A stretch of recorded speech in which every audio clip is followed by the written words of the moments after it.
chừng nó chỉ có dược thôi, nó to nó chỉ có dược có đứa nó chỉ đông to này.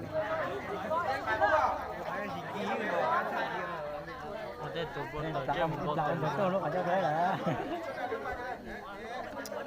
mới dược cái nó là vào.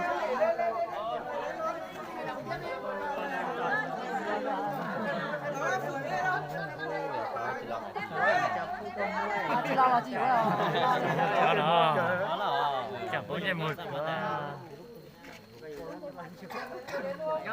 không có ra đi khỏi đâu mà giờ em sai phải nhà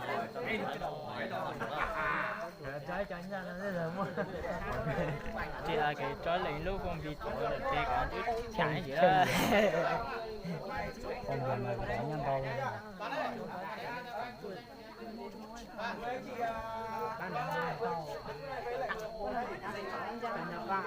chỉ muốn về là show chỉ muốn về hai nhà show đó là đúng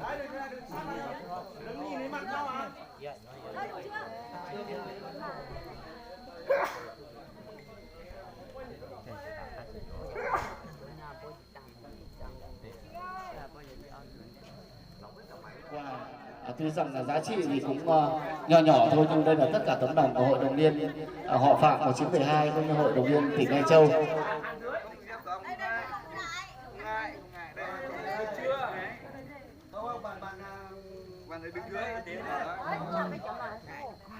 Hai bạn trai cao lên hẳn trên cùng ngựa cho mấy bạn nữ xuống đây này.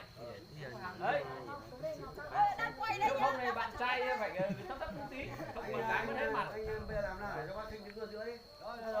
Rồi làm mọi người ơi, đi vào đây nhá. Rồi. Rồi. 1 2 3 này. Ok, cho một số đại diện lên.